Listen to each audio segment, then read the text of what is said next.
have you all introduce yourself and your business name in our services.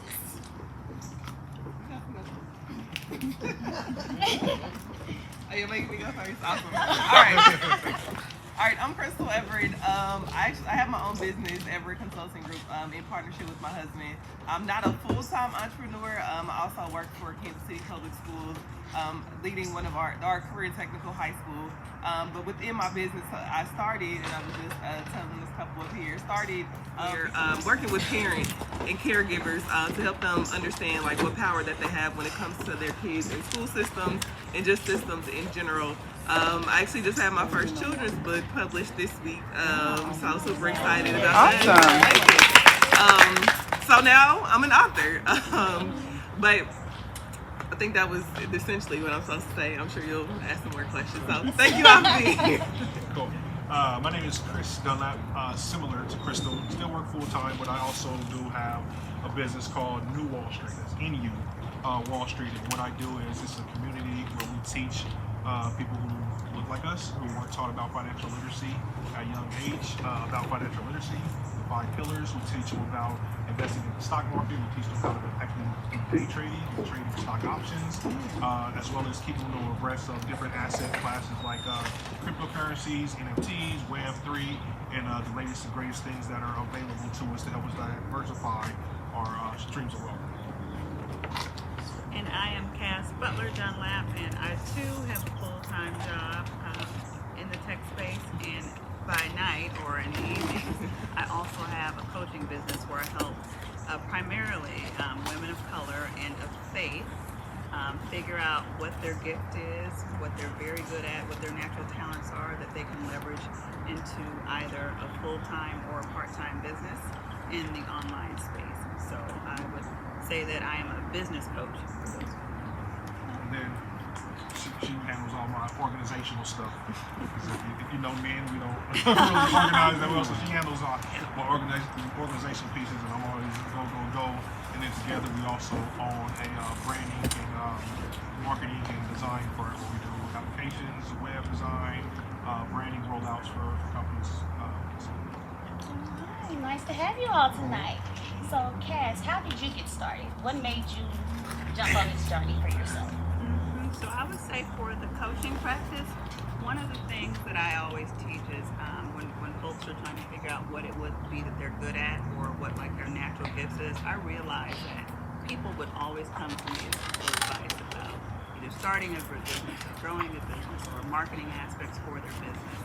And although I was doing something entirely different, I realized like this is truly my gift. It's not something that I was pushing out, right, but quietly working and moving, and people could see these things happening for me like on the side or in the background.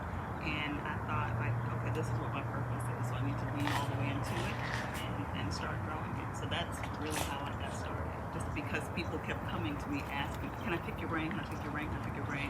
All right, well now it's going to cost you to pick my brain. Yes, you will. Pay for your knowledge. Yes. I'm glad at that. And Chris, what made you get started? How did you get started? Yeah, for me, I've always, my whole life, kind of been like a serial side hustler, right? Having multiple things going on. But I've also always been very good with finances and financial literacy piece. The same thing, always pick your brain, pick your brain. And so, I think it's now 2.5 years ago, I actually put out a book on investing in the stock market, and it just did very well. And then we built out a community around that. The marriage is healthy and the business flourishes. So with that being said, what's a good starting point for a couple creating wealth together? You know, I'd say the first thing is that it really has to be something that you have a mindset. Both of you have a healthy money mindset, right?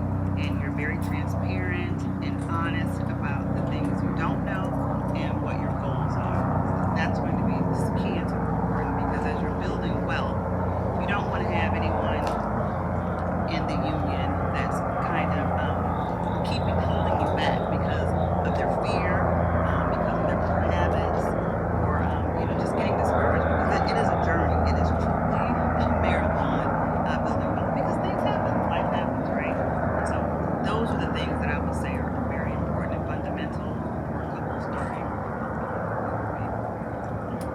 The thing is, it took me a while to level her down. level set her a little bit.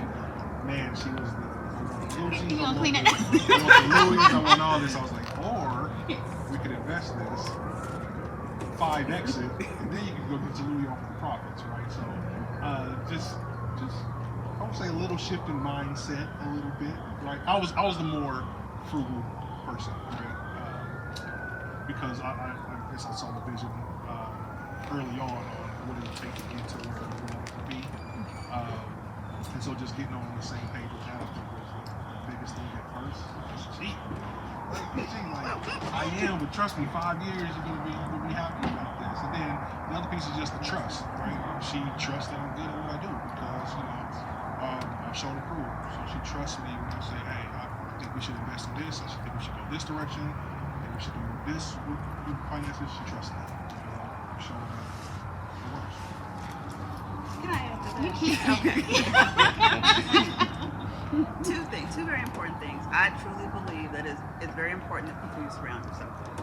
When they say that your network influences your network, it's cliche, but it's true because you do pick up habits of other people. And I would say early on in my career, in my 20s, I've shared this with him not long ago. I grew up in Omaha, so the television station I worked at, it was literally blocks from where Butler lived. So I'd drive by where his house was and would be inspired and be thinking about, all right, how can, maybe not get to that level, but how can I get my piece of the pie? You know, I worked with very wealthy women, I'm just gonna say what it is, very wealthy white women, and I saw the lifestyles they led, and you know, that was my circle as I was coming up in business, and so my mindset was already towards those things.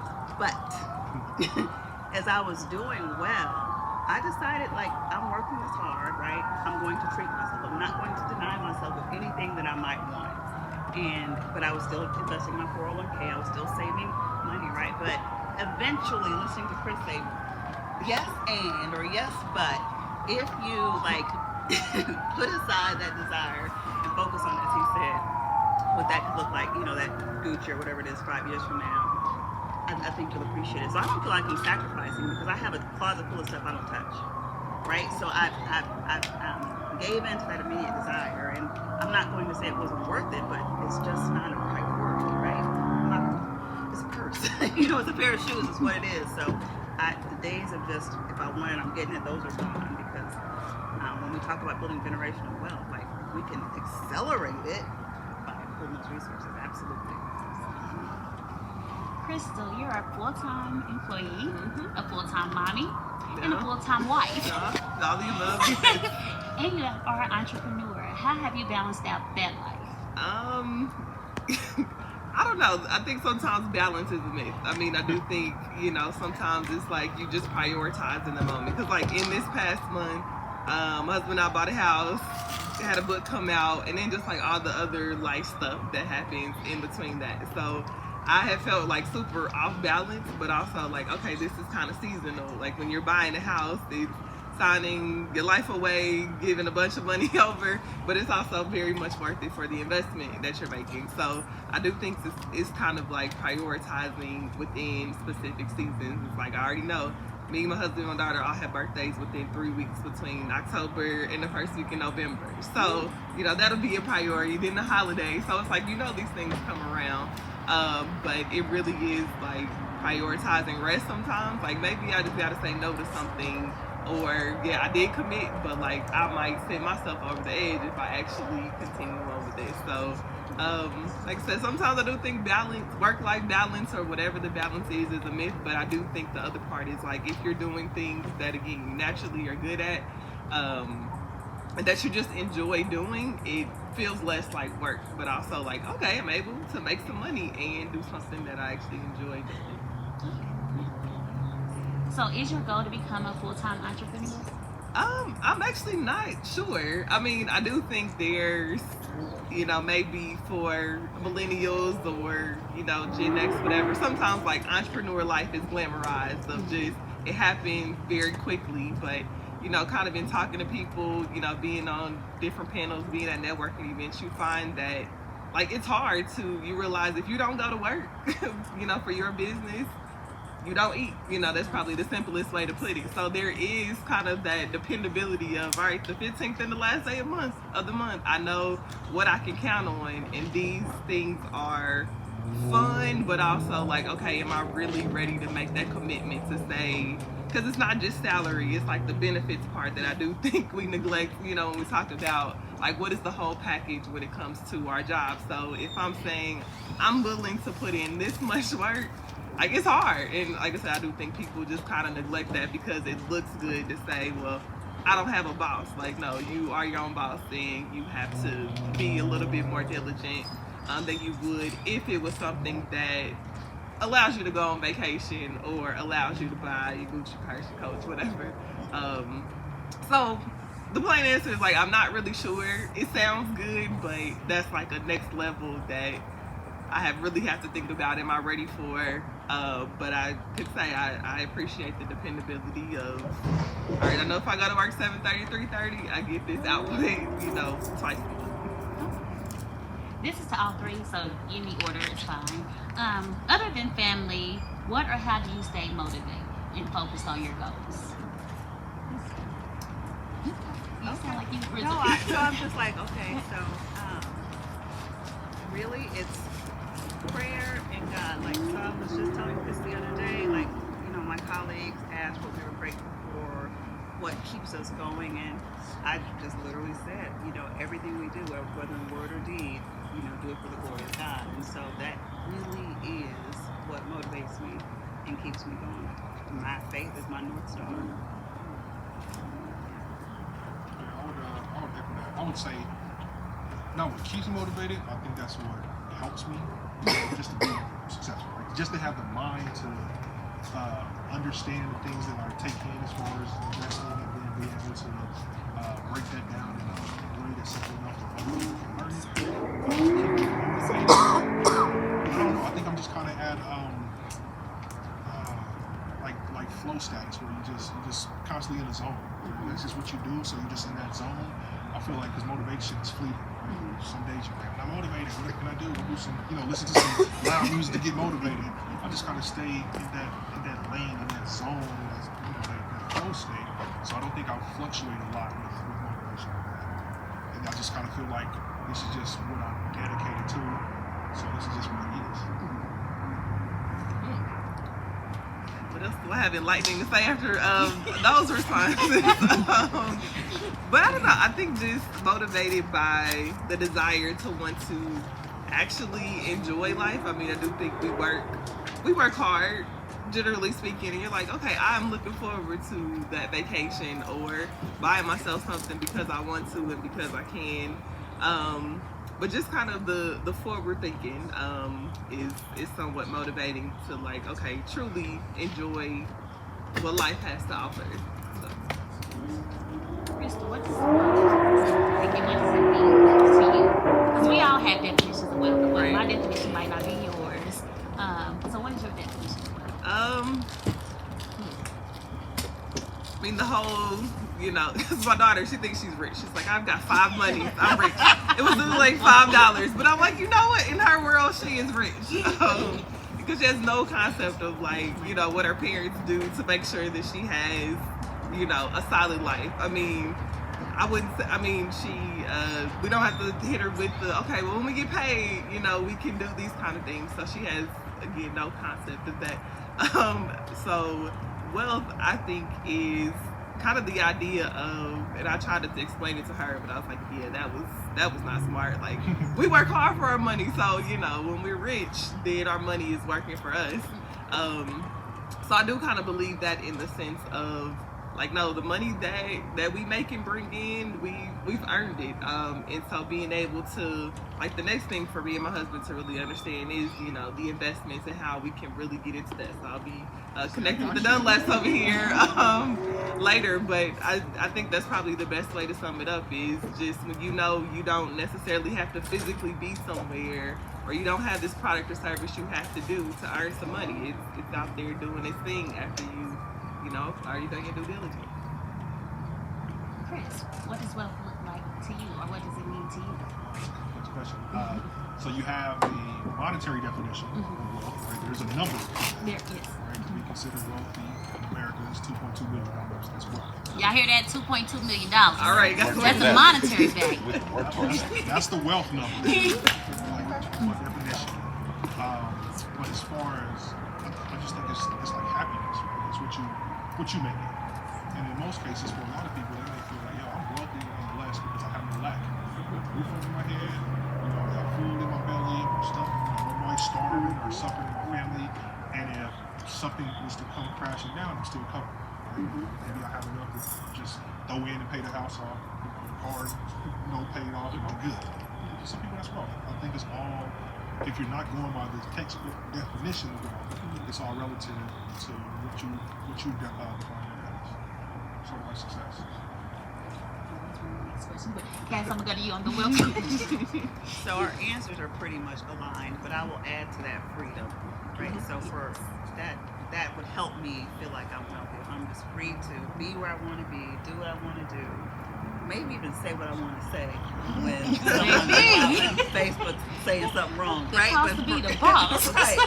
But that's what wealth is like. Just freedom, flexibility. If we want to do something for a year, okay, we'll do it because we want to, but otherwise we're just moving. Do any of you all have a mantra or a slogan that you use, or affirmation that you use from day to day? Well, I can tell you this morning, I said after my prayers, because I pray separately from my self-talk, my affirm. Today is a good day for me to use my skills and make money and impact others. That's. You say that one more time for the people, just in case they want to take that one with them. Today is a good day for me to use my skills and make money and impact other people. Impact others. Yeah. Mine is much simpler. Like I said, I run a community where I teach people to invest. So every day we draw plays in this community on what stocks to invest in, when to sell, when to buy. So mine is just, hey, the stock market's about to be open in 15 minutes, let's eat. That's it. That's my goal to go to every day about 8:15. Start dropping plays, get people ready to go. Let's eat. Mine is pretty simple. Just the thought of I deserve it, whatever it is. Like, I deserve it. So with opportunities that come my way, opportunities that I've cultivated, like, I deserve it, and I don't have to minimize it. It's just I deserve it, and that's it. Crystal, can you tell us a little bit more about your consulting business? I would say I wish I took it like even more seriously, but it's like a part of it was like I need an LLC, I need a business because I am, hey, here's a few $100s for a speaking thing and those kind of things. But like I said, started with wanting to work with different organizations that support students as they get ready for whatever's next after high school. When TaKeela and I went to high school together, that was like, oh, I love to see her on the flyer. So when we were in high school at Lincoln, it was to me more of like, where are you going to college, not if you're going to college. And then now in this professional role that I had, working with high school students who they're like, college might not be the option right after high school, and I think affirming students in that, because there are so many different ways to success that don't require them to go to college. I mean, massive student loan debt, or it's like you just don't like it. I mean, and that's fair enough to say. So I think I wanted to be able to make sure students felt like they didn't have to go to college in order to be successful, and not feeling like their choice is less than.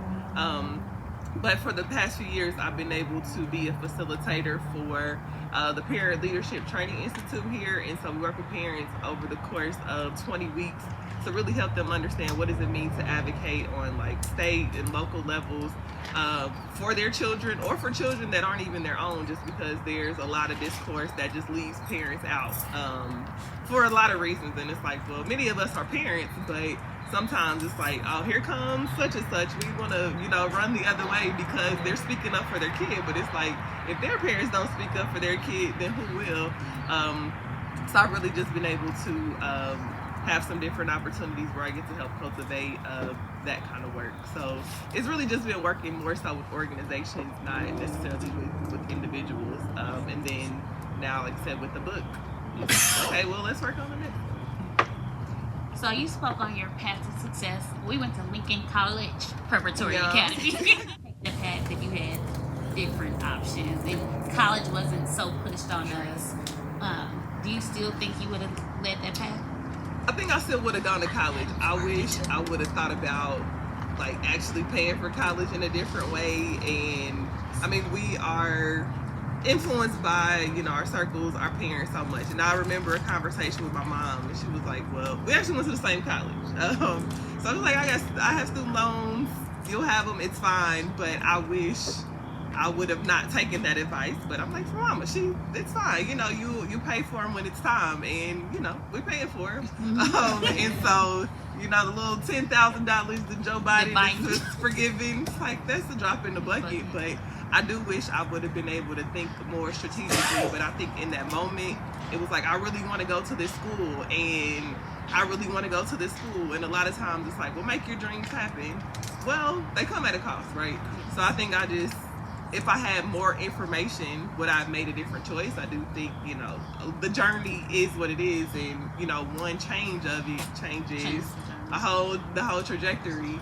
But I do wish I would have had better conversations about the long-term ramifications of, you know, student loan debt, and you know, are you ready for this number? Because it grows and grows and grows.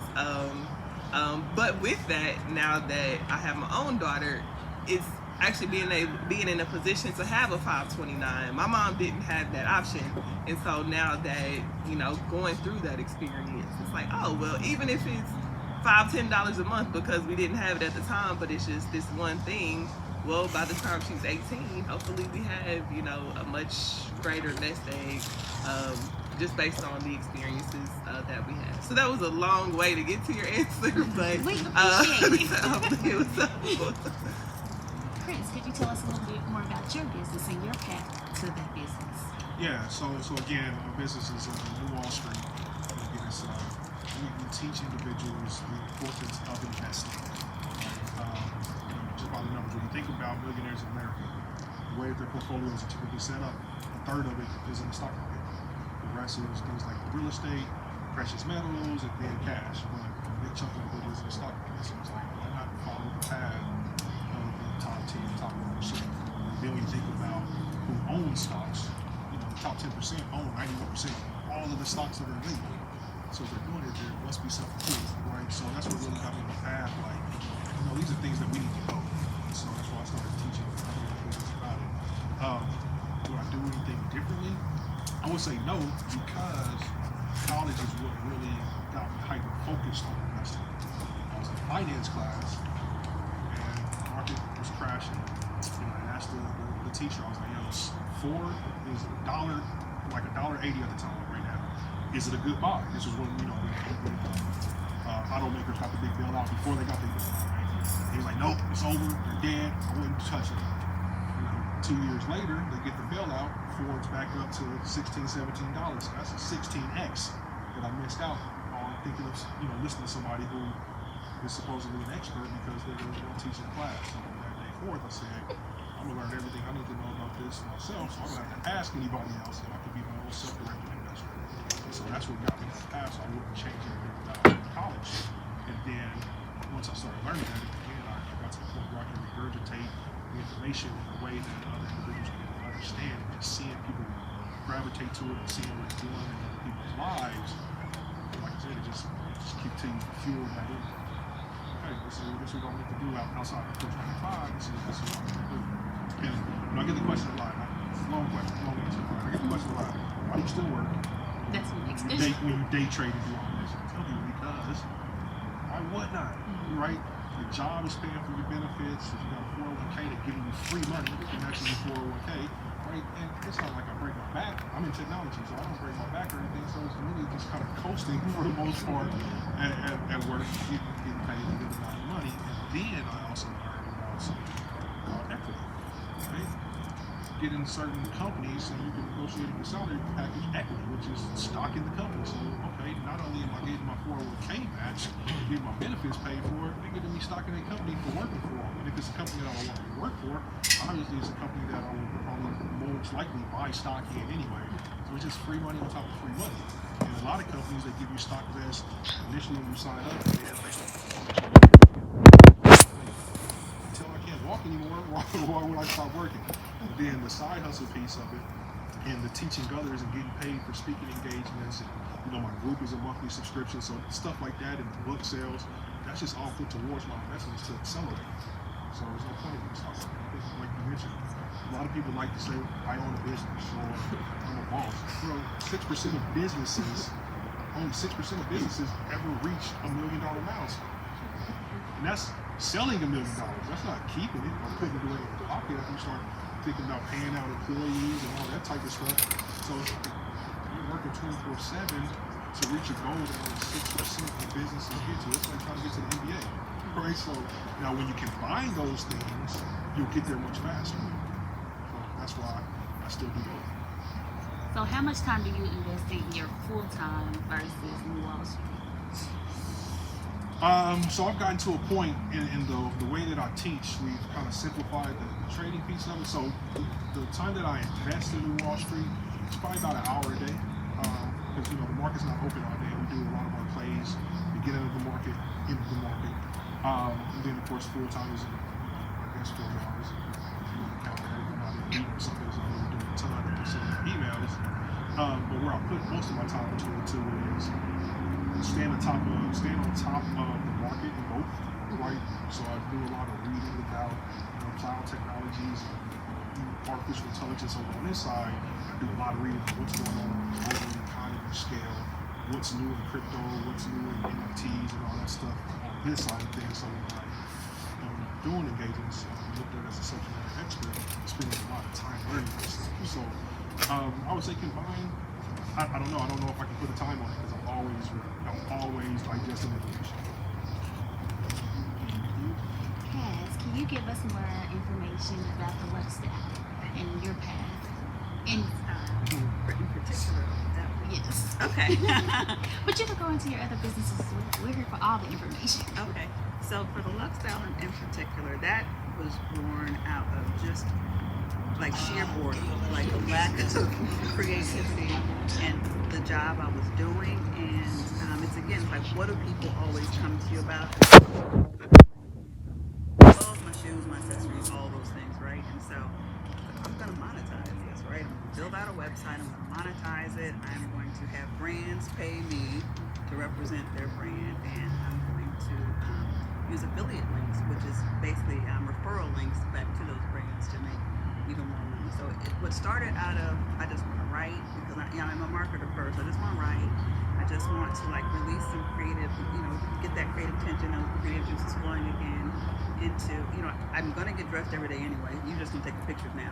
So like, you're going to do all this stuff, right? These are things these are the things I'm going to do anyway. And so I'm going to be paid to do them. And that's kind of what parlayed, the other business, like, what do people keep naturally coming to you for? And how can I teach other people to do that? I have 3 different degrees. My last one, my doctorate, I don't use, but my first 2 were helpful, the marketing and the MBA. And that was helpful, and I learned how to take hands-on and education, basically a $2 million vision and turn that into 19 million. I can help somebody grow their business, right? I have the tools to help them do that. And so I want to help Black women primarily do the same thing, right? And to get to whatever level of freedom they're trying to get, depending on what their gift is. Because I don't want it like there's no silver bullet, right? But it's if you know who you're trying to reach and you have a story to tell them, it doesn't matter what anybody else is doing. We're going to put your voice on this and we're going to make this work. Yeah. So can you see? Can I say one thing since we're having this conversation? Yes. Like, everybody has something inside of them that can be monetized. Mm-hmm. Everybody. You just think of that thing that you like doing, and somebody's monetizing it already. Everybody has something inside of them that can be monetized as a side hustle. That doesn't really take time to get started or a lot of money to get started. So what would you tell people? Because you hear them say, "Oh, it's 1,000 people selling hair," or they. We just had this. We just had this conversation. Because I do think that discourages a lot of people. Like, well, I'm like, it's 10,000 brands of anything, and they all making money. You got, like you said, Gucci. You got like, it's so many different avenues or whatever. So, but I know me personally, that has discouraged me from doing certain things. So I'm like, well, look at all these people in Kansas City doing that same thing. Like, how do I fit in that? How do I make my money when it's saturated? No such thing as saturation. It's no such thing. We just say, when somebody tells us that, what about? And that's our answer. And there's enough out there. You got to think about it. There's trillions of dollars that flow every single day. No one person is ever going to be able to touch it, right? If anybody thought that way, we wouldn't have Apple coming after Microsoft. We wouldn't have IBM coming after Microsoft. Oracle. None of these companies would be in the same line, right? We wouldn't have Rivian trying to compete with Tesla. We wouldn't have Ford, Toyota. If everybody thought that way, it would just be one company in every industry. So I say, and do something slightly different that makes it uniquely yours, and that's all it is. And I'll take this step further and say, okay, and what's special about what you're doing? What problem are you solving? So yeah, there's 2,000, air providers here in Kansas City. But if you take a step back and you listen to what people are complaining about, what people don't love, you got an opportunity here. If that's your passion, you got to do the work, you got to do the research. But you can find an end, and then you just have to you have to personalize that story, right? Mm-hmm. And make it very relevant, something that whomever it is you're trying to talk to can understand. You have to build it from here around. Christy, you want to add on that? I think they summed it up. It's just consistency is, I think kind of in anything, like whatever it is, if you're consistent with it, then you'll find your people. You'll find your people. Well, if you guys look in your bag, you all received a card, a plan of action card. So, can everybody pull that out for me? It's class so you time can on a fill Friday it out. And then this question is to all of you all as well. What is the one step that you feel everyone should try to take towards creating their own plan of action for wealth? And this is where you guys start filling it out when you hear these answers. Crystal. I think one of the first things is like truly understanding your money and your, credit. Just a couple of years ago, my husband and I had like $20,000 in credit card debt. Like started piling up real quick, and it was like, wait, pump the brakes. We need to figure this out if we really are trying to buy a house and have this plan for wealth in the future. And so it was really being strategic about, okay, where's the highest balances, where's the highest interest rates, and really being able to like chip away at it.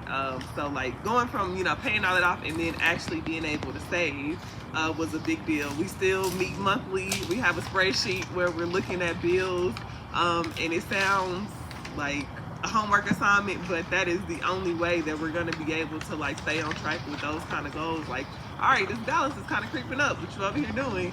And so really just being able to have, if you're by yourself, you have a partner, whatever, but really just being able to understand, where your credit is, if you're trying to, move forward with home ownership, having a business, and probably like a side note there of like, if you do establish a business, like keeping your personal finances and your business finances separate, because that gets a little murky when it comes to taxes and all that. But I think just really understanding, where your money is, what's going out each month, and if you have, any other financial goals, like, okay, what's keeping my credit score down? Do I have some late payments? Like checking your credit score. It sounds like really tedious things, but some people just don't understand what that means, and are wondering why they don't have access to certain things. And some of it is just like, wait, when was the last time you actually looked at your credit report?